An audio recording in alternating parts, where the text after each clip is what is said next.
Jake Martinez gripped his rifle tighter as the alarm bells rang through the ship. The lights flashed red and people ran through the halls. Something was very wrong. "All Marines to battle stations," came the voice over the speakers. "Unknown ships approaching fast." Jake ran to the command center of the New Horizon. This massive ship carried 50,000 people from Earth to start a new life on a distant planet. They had traveled for 2 years through space, and now they were almost at their new home. Commander Lisa Chen stood at the big window, looking out at space. Her face was pale. "Jake, look at that," she said, pointing outside. Jake looked and felt his heart stop. 3 huge ships floated in front of them. Each one was bigger than 10 football fields. They were dark gray with strange lights that pulsed like a heartbeat. These were not human ships. "How many people do we have who can fight?" Lisa asked. "About 500 Marines," Jake said. "But those ships look like they could destroy us easily." "Sir," called Ben Kowalski, Jake's best friend and second in command. "They're trying to talk to us. The message is coming through now." A voice filled the room. It was deep and strange, like metal scraping against stone. "Human ship, you are in Dominar space. You will surrender now or be destroyed." Lisa looked at Jake. "What do you think?" "I think we need to buy time," Jake said. "Maybe we can talk to them." Lisa pressed a button. "This is Commander Chen of the human ship New Horizon. We are peaceful. We just want to pass through to reach our new home." The alien voice came back. "There is no peace with humans. You are animals. Prepare to be boarded." Small ships shot out from the big alien vessels. They moved fast toward the New Horizon. "All hands prepare for boarding," Lisa announced. "Marines defend the ship." Jake ran to get his team ready. The Marines were good fighters, but they had never fought aliens before. Nobody knew what to expect. The first alien ship attached to their hull with a loud bang. Then another. And another. "They're cutting through the walls," Ben said, watching his scanner. 3 entry points. Jake split his Marines into 3 groups. "Remember, we don't know how strong they are or what weapons they have. Stay smart and stay alive." The first hole opened in the wall with a bright flash. Smoke poured out. Then they came. The aliens were tall, about 7 feet, with gray skin and 4 arms. They wore black armor and carried weapons that glowed blue. Their faces looked like a mix between a human and a lizard. "Fire," Jake shouted. The Marines opened fire with their rifles. The alien armor was strong, but the bullets still hurt them. The aliens seemed surprised. They had expected an easy fight, but the aliens were fast and strong. One of them grabbed a Marine and threw him across the room like he weighed nothing. Another alien's weapon shot blue light that cut through metal. Jake rolled behind a wall as alien fire flew over his head. He had to think fast. These creatures were tough, but they fought like they had never faced real resistance before. "Ben, take your team around the left," Jake called. "Hit them from the side." "Got it," Ben replied. The humans used the ship's layout to their advantage. They knew every corner and hiding spot. The aliens had to move slowly and carefully, not knowing what was around each turn. Jake's team moved through the air vents to get behind the aliens. When they dropped down and started shooting, the aliens turned around in confusion. They had never fought an enemy that could be in multiple places at once. The battle lasted for an hour. Many Marines were hurt, but they had stopped the aliens from taking the ship. The creatures retreated to their boarding ships. "This is strange," said Ben, looking at his scanner. "They're not attacking anymore. They're just waiting." "Maybe they want to talk," Jake said. Lisa's voice came over the radio. "Jake, come to conference room 2. They want to meet face to face." Jake felt nervous as he walked to the meeting room. His armor was damaged and he had cuts on his face from the fighting. He didn't know what to expect. The door opened and Jake stepped inside. Lisa was there along with 2 guards. Across the table sat an alien, but this one was different. She was smaller than the others, maybe 6 feet tall. Her skin was lighter gray, almost silver. She wore no armor, just a flowing blue robe. Her face was more human-like, with large golden eyes that seemed to look right through him. "I am Princess Zara Vilthari of the Dominar Empire," she said. Her voice was soft, not harsh like the others. "You are the one who led the defense?" "I'm Captain Jake Martinez," he said, trying to sound confident. Zara stared at him for a long moment. "Your people fight differently than we expected." "We fight to protect our families," Jake said. "Families?" Zara seemed confused. "You have families on this ship?" 50,000 people, Jake said. "Men, women, children. We're looking for a new home." Something changed in Zara's golden eyes. She looked almost sad. We were told you were an invasion force. Warriors coming to take our worlds. We just want peace, Jake said. Zara was quiet for a moment. Then she reached across the table. Jake tensed, ready to defend himself. But she just touched his hand gently. You're the enemy, she said softly. But she didn't pull her hand away. Jake felt something strange. Her touch was warm and he could see pain in her eyes. Maybe they weren't so different after all. Maybe we don't have to be enemies, Jake said. Zara looked at their hands touching and then back at his face. For the first time since the aliens had arrived, Jake felt hope. Jake followed Princess Zara through the halls of the huge alien ship. The walls were made of some kind of dark metal that seemed to glow from inside. Everything was much bigger than on human ships built for the tall Dominar people. Your ship is amazing, Jake said, looking around. The Eternal Dominion has been my home for many years. Zara replied. My uncle commands this fleet. Jake had volunteered to come aboard as a prisoner. It was the only way to keep talking and maybe save his people. He knew it was dangerous, but someone had to try. They entered a large room with a high ceiling. An alien much bigger than the others waited there. He had scars on his face and arms, and his golden eyes looked angry. Uncle, this is Captain Martinez, Zara said. General Keth Var-Oth looked Jake up and down like he was studying an animal. So this is a human. Smaller than I expected. We may be small, but we're tough, Jake said. Keth laughed, but it wasn't a friendly sound. We shall see. Take him to the holding area. 2 guards moved toward Jake, but Zara stepped between them. I will question him myself. Father wants to know more about these humans. Keth's eyes narrowed. Be careful, Zara. Do not let your curiosity make you weak. Zara led Jake to a smaller room with chairs and a table. The walls showed pictures of space and distant stars. She sat across from him and studied his face. Why did your people leave your home planet? She asked. Earth is getting crowded, Jake explained. We needed more space to live and grow. We're not trying to hurt anyone. But you fight very well for peaceful people, Zara said. Jake thought about this. We fight when we have to. To protect the people we love. Love? Zara repeated the word like it was strange to her. You don't have love in your culture? Jake asked. We have duty, honor, loyalty to the Empire. But love? Zara shook her head. That is considered a weakness. Jake felt sorry for her. Love makes us stronger, not weaker. It gives us something worth fighting for. They talked for hours. Zara asked many questions about human life, families, and culture. Jake told her about children playing in parks, couples getting married, grandparents telling stories. With each story, Zara's expression grew more thoughtful. Your ship has a problem, Zara said suddenly. Our engineers cannot fix the quantum drive. Without it, you cannot reach your destination. Can I look at it? Jake asked. Zara seemed surprised.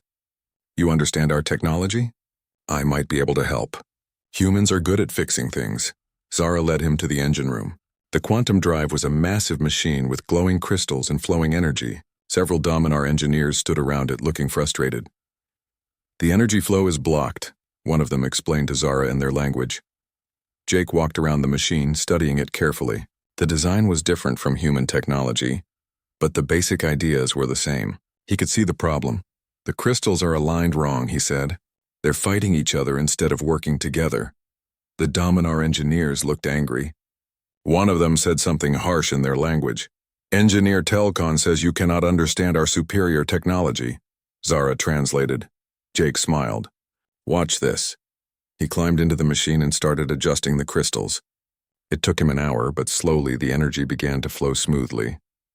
The machine hummed with new power. The Dominar engineers stared in shock. They had been working on this problem for days. How did you do that? Zara asked. Sometimes when you're too close to a problem, you can't see the simple answer, Jake said. Fresh eyes help. Zara looked at him with new respect. You are full of surprises, Jake Martinez. As they walked back through the ship, Jake noticed other humans in prison cells. One was a woman in a science uniform. That's Amy Rodriguez, Jake said. She's our chief diplomat. And that one is Kyle Nakamura, our engineer, he added, seeing another familiar face. They are prisoners like you, Zara said. Can I talk to them? Just for a moment? Zara hesitated, then nodded. She opened Amy's cell. Jake! Thank God you're alive, Amy said, hugging him. Are you hurt? I'm fine. What's the situation here? They're debating what to do with us, Amy said quietly. Some want to destroy our ship. Others want to study us. A few think we might be useful. Kyle called out from his cell. Jake, I've been listening to their engineers. Their technology is amazing, but they think very structured. They don't improvise like we do. That's what I noticed too, Jake said.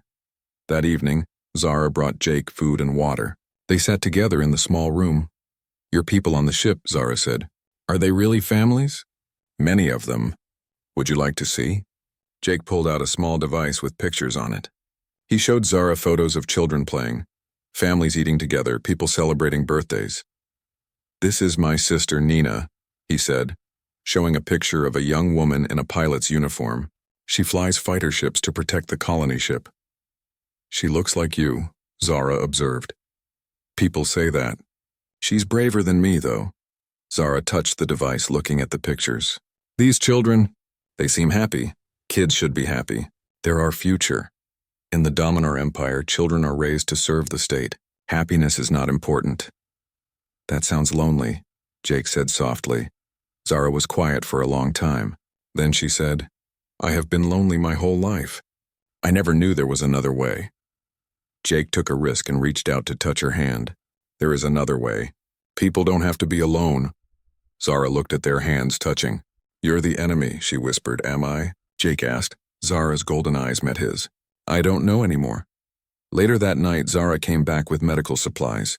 Jake had cuts and bruises from the fighting. Let me help you, she said gently. As she cleaned his wounds, her touch was careful and kind. Jake watched her face as she worked. Why are you being nice to me? He asked. Because you are not what I expected, Zara said. None of your people are. What did you expect? Monsters. Savage beasts who only know how to destroy. Zara finished bandaging a cut on his arm. But you saved my ship's engine. You speak of love and family. You show kindness even to your enemies. Maybe your people are wrong about humans, Jake suggested. Zara stood up and walked to the window that showed the stars. If they are wrong about humans, what else might they be wrong about? Jake joined her at the window. I guess we'll find out together. Zara turned to look at him.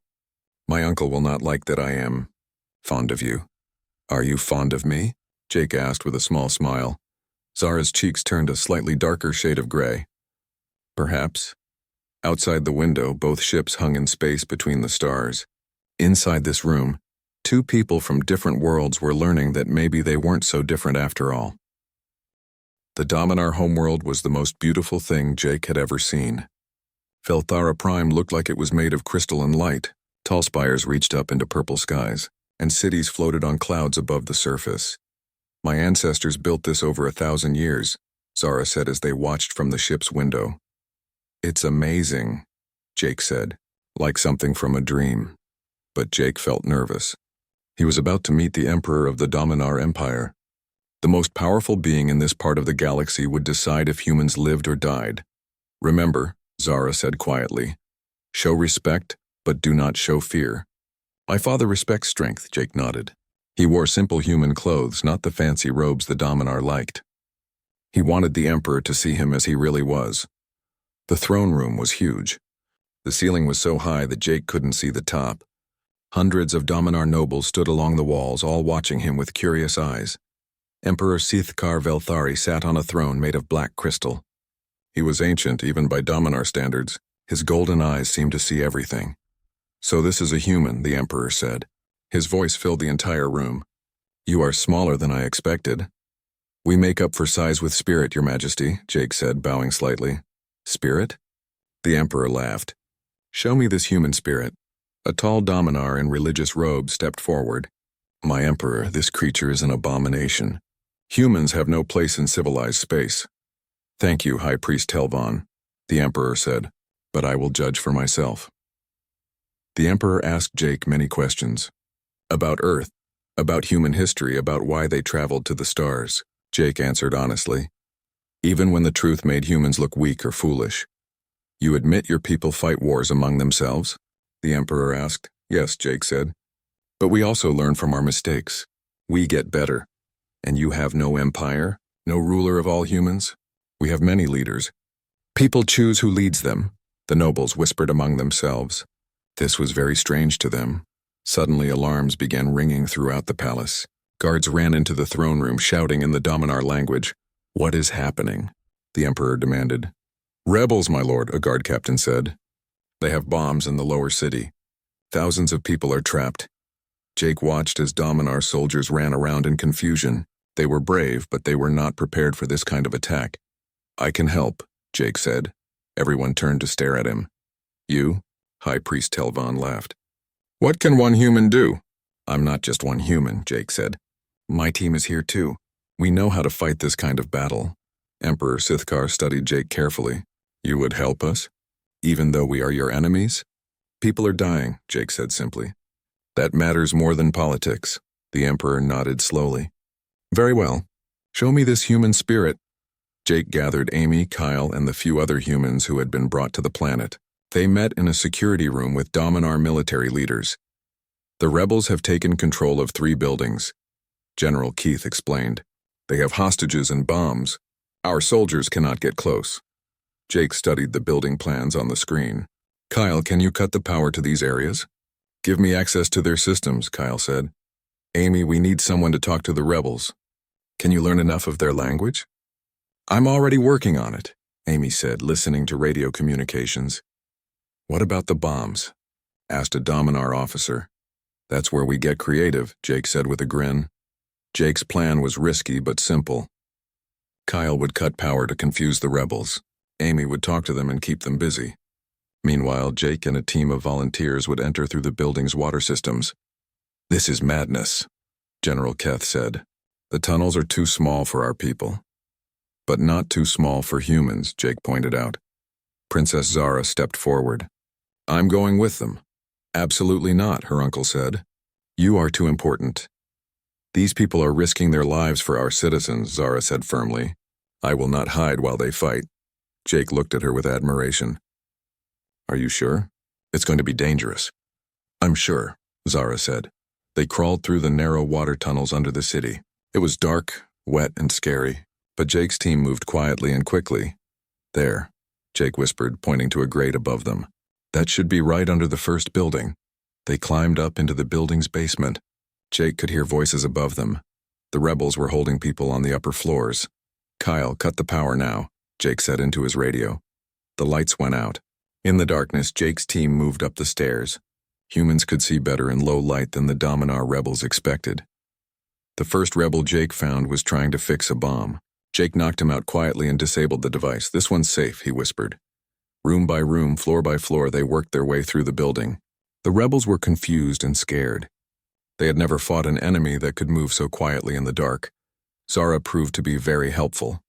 She knew the building layout and could communicate with the hostages, keeping them calm.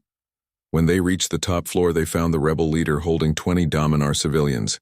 "Stay back," the rebel shouted. "I'll kill them all." Amy's voice came over the radio, speaking in the Dominar language. She had been talking to him for 20 minutes, learning his story. "His name is Vortek," Amy told Jake quietly. "His family was killed by Imperial soldiers. He thinks the government doesn't care about regular people." Jake stepped into the light where the rebel could see him. "Vortek," he said, trying to pronounce the name correctly. "I'm human." The rebel stared at him in shock. "Human? But you're helping the Empire." "I'm helping innocent people," Jake said. "Like your family was innocent." "You don't understand," Vortek said.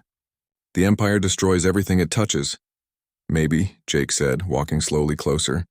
"But killing these people won't bring your family back. It will send a message."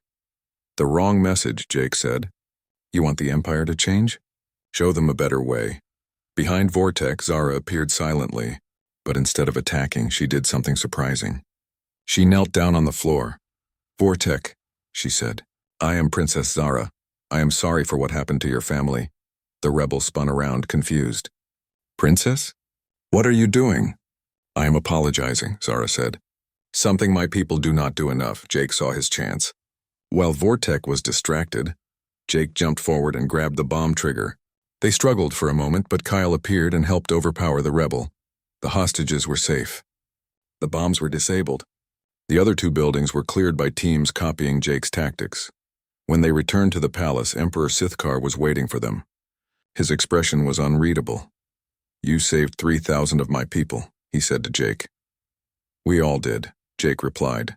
Your daughter showed great courage. The Emperor looked at Zara. Is this true? The humans fight with honor, Father, Zara said. They risk their lives for people they don't even know. And what do you think of humans now? The Emperor asked. Zara looked at Jake, then back at her father. I think we have been wrong about them. They are not animals. They are noble. High Priest Telvan stepped forward angrily. My lord, you cannot trust these creatures. This was probably a trick. A trick? Jake said, his temper rising. We just saved your people's lives. Enough, the Emperor said firmly. He stood up from his throne and walked down to face Jake directly. Human, he said, you and your people have shown great honor today. But what happens next? Will you try to conquer us? Take our worlds? We just want to find a home, Jake said honestly. We want to live in peace. The Emperor studied Jake's face for a long moment. Then he did something that shocked everyone in the room. He knelt down on one knee, bringing himself to Jake's eye level. Perhaps, the Emperor said quietly, it is time for the Dominar Empire to learn new ways. As Jake looked around the throne room, he saw something he had never expected. Hope in the golden eyes of alien faces. Maybe, just maybe, humans and Dominar could find a way to live together. But he also saw anger and fear in other faces. Change would not come easily. Zara moved to stand beside Jake. Whatever happens next, she said, I choose to stand with the humans. Jake felt his heart skip a beat. The alien princess had made her choice, and it changed everything. The news arrived like thunder across the galaxy. Human ships were coming, lots of them. Admiral Ryan Parker commands the 3rd Earth Fleet, Commander Lisa Chen told Jake over the radio. 25 warships and 40,000 Marines. Jake stood on the bridge of a Dominar ship looking at the stars. 3 months had passed since the terrorist attack. In that time, everything had changed. How long until they arrive? Zara asked. She stayed close to Jake now, learning human ways and teaching him about her people. 2 days, Lisa replied. Jake, they're coming to rescue us. But they think we're prisoners. Jake felt worried. They don't know about our alliance with the Emperor. The hardline Dominar don't know either, Zara said. My uncle Keth has been gathering support. He thinks my father is too soft on humans. Jake had learned that the Dominar Empire was not as united as it seemed. Many military leaders thought the Emperor was making a mistake by trusting humans. We need to stop a war before it starts, Jake said. But they were too late. War Chief Bractel struck first.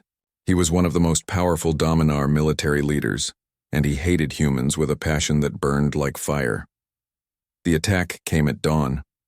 Bractel's forces surrounded the Emperor's palace while he was meeting with human diplomats. Explosions shook the crystal spires as rebel ships fired on the capital. It's a coup, Zara said, watching smoke rise from the city. Bractel is trying to take over the Empire. Jake grabbed his weapons. Where's your father? The safe room under the palace, Zara said. But Bractel's soldiers will break through soon. Jake called his team together. Amy had been working with Dominar civilians, learning their culture. Kyle had been helping fix their technology. Dr. Mia Santos, a human scientist, had been studying Dominar biology to help treat their wounded. Listen up, Jake said. We need to hold the palace until help arrives. What help? Amy asked. The loyal Dominar forces are scattered across the planet. The human fleet, Jake said with a grin. They'll be here in 6 hours. The battle for the palace was fierce. Bractel's soldiers were well-trained and heavily armed. They had plasma cannons that could cut through walls like paper. But Jake's small team of humans had learned to work with their Dominar allies. They used tactics that confused the enemy. Kyle, can you control the palace security systems? Jake asked. Give me 2 minutes, Kyle said, connecting his equipment to a Dominar computer. Soon the palace defenses were working for them instead of against them. Doors locked to trap enemies, lights went out in key areas, and security cameras showed Jake exactly where to strike next. Zara, take your people to protect the Emperor, Jake said. We'll hold the main entrance. I'm not leaving you, Zara said firmly. You have to, Jake said, touching her face gently. Your people need their princess. Zara kissed him quickly, surprising them both. Then she ran toward the safe room with a group of loyal guards. The fighting was brutal. Jake's Marines were outnumbered 10-1, but they had something the enemy didn't expect. Dominar allies who trusted them completely. Princess Zara's personal guard, led by Captain Tolivar, fought beside the humans like they had trained together for years. The Dominar soldiers had learned human tactics and combined them with their own strength and technology. "Behind you," shouted Ben Kowalski, Jake's second-in-command. He had arrived with a group of Marines from the colony ship. Jake spun around and shot a rebel soldier who was about to attack Captain Tolivar. The Dominar captain nodded his thanks and kept fighting. Hour after hour they held the palace. But more enemy soldiers kept coming.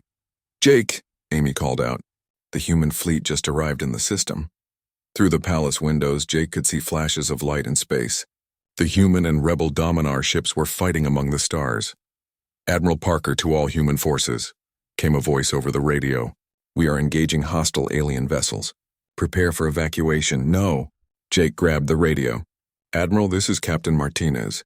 Do not fire on all Dominar ships. We have allies down here." "Martinez? Jake, where the hell are you?" Admiral Parker's voice was full of surprise. "Inside the Dominar capital. Some of them are fighting with us against the rebels." There was silence for a moment.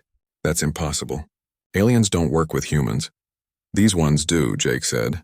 "And if we work together, we can end this war." While Jake talked to the Admiral, the battle around the palace reached its peak. War Chief Bractel himself arrived with his best soldiers. Bractel was huge even for a Dominar. His armor was covered with the symbols of his victories, and his forearms carried different weapons. "Where is the human leader?" Bractel roared. "I will kill him myself." Jake stepped out from behind cover. "I'm right here," Bractel laughed. "You are just a small creature." "How did you corrupt our princess?" "I didn't corrupt anyone," Jake said. "I showed her that there's another way to live. There is only strength." Bractel raised his weapons. The two fighters circled each other in the palace courtyard. Bractel was stronger and had better weapons, but Jake was faster and smarter. When Bractel charged, Jake rolled aside and shot at the alien's leg armor. The bullet didn't penetrate, but it made Bractel stumble. "Human tricks," Bractel snarled. "Human adaptability," Jake corrected. The fight continued for several minutes. Jake couldn't hurt Bractel seriously, but he kept moving, staying alive, waiting for a chance. That chance came when Princess Zara appeared with reinforcements. Emperor Sithkar was with her, protected by his loyal guards. "Bractel," the Emperor called out. "End this madness."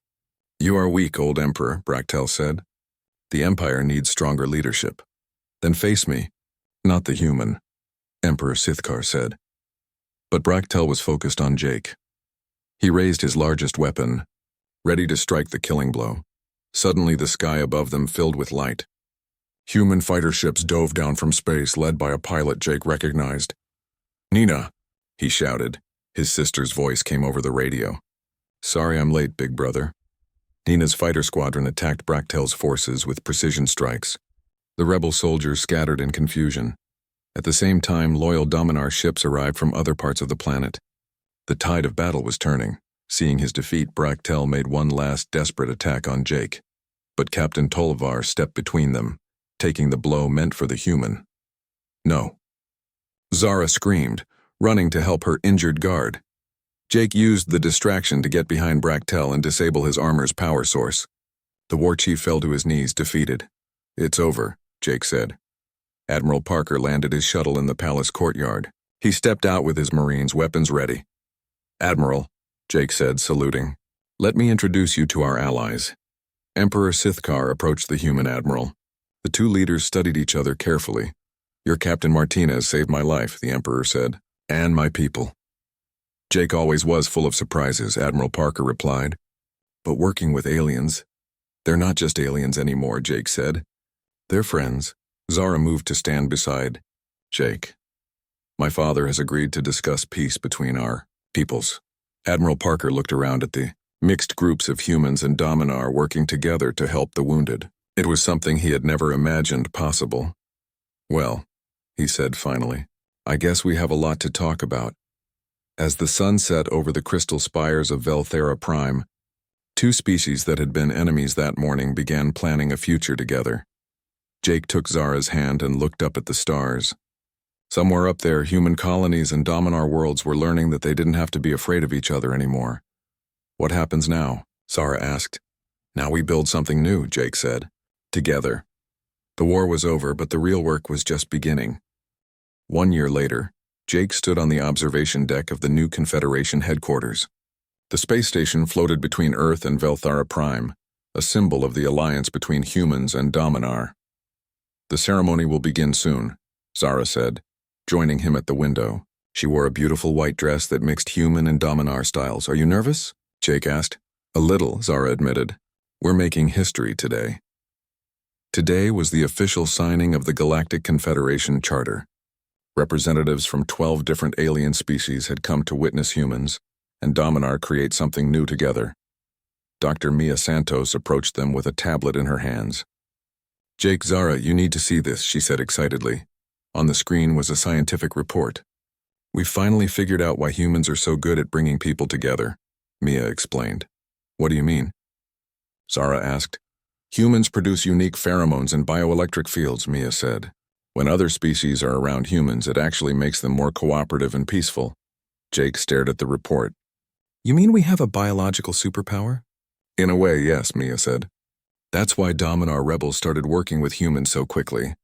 That's why the peace talks went so well. Humans literally inspire cooperation in other species." Zara looked at Jake with wonder. "That explains so much. I felt drawn to you from the first moment we met." "So did I," Jake said. "But I thought it was just, love." Zara smiled. "It's both. The biology brought us together, but love made us stay." Admiral Parker's voice came over the station speakers. "All delegates to the main ceremony hall. The signing will begin in 10 minutes. The ceremony hall was magnificent.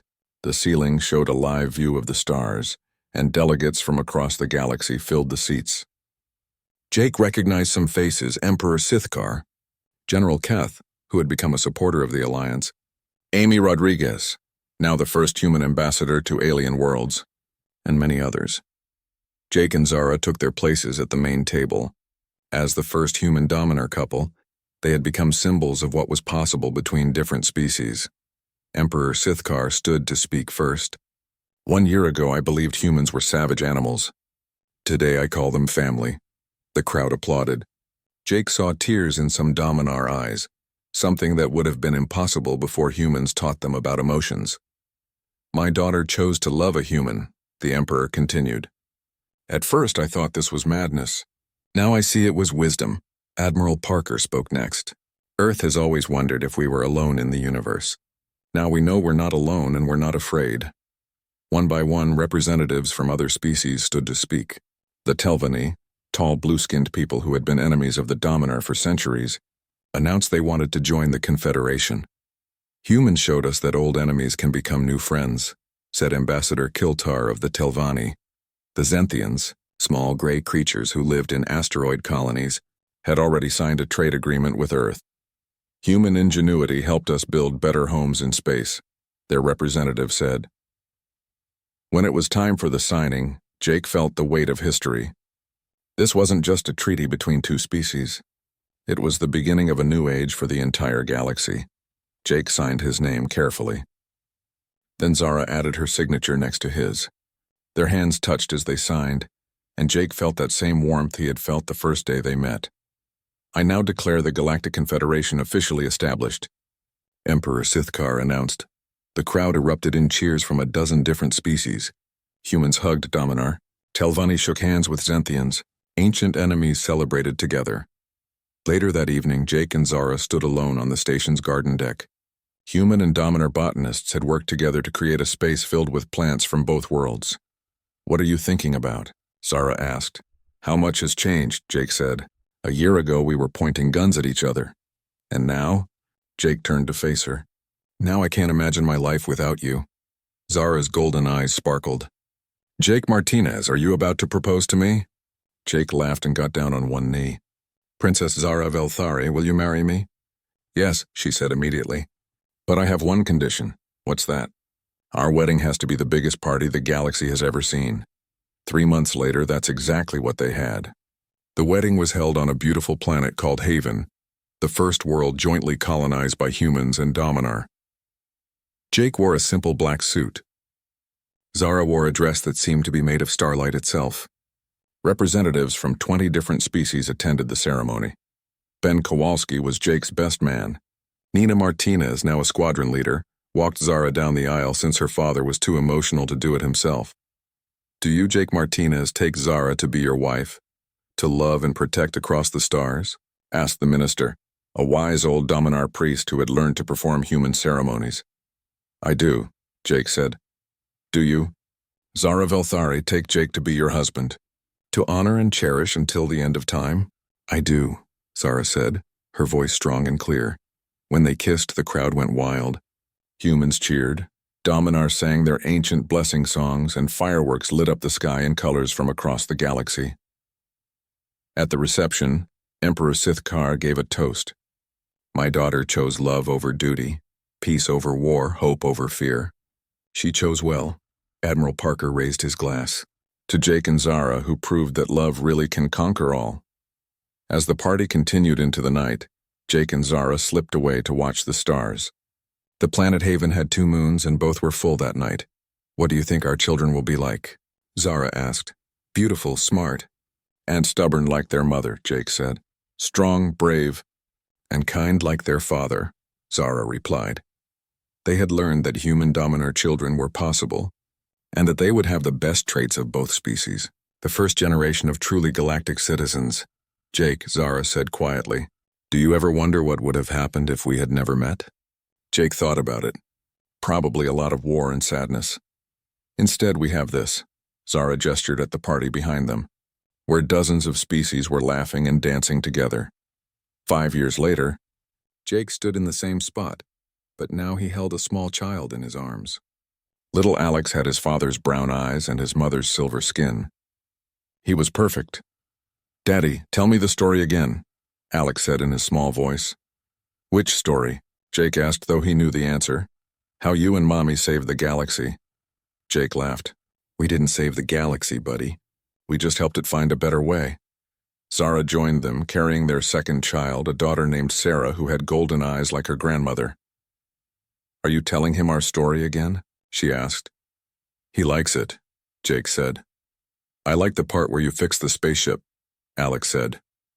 I like the part where Mommy chose to help the humans, Sarah added. Jake looked out at the stars. Human ships traveled between alien worlds now, carrying trade and friendship. Dominar scientists worked on Earth, learning human methods.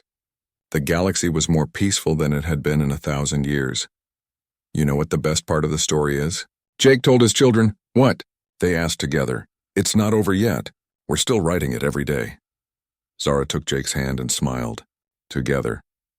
Above them, the stars shone down on a galaxy where former enemies had become family, where love had conquered fear and where humans had found their true purpose, bringing everyone together.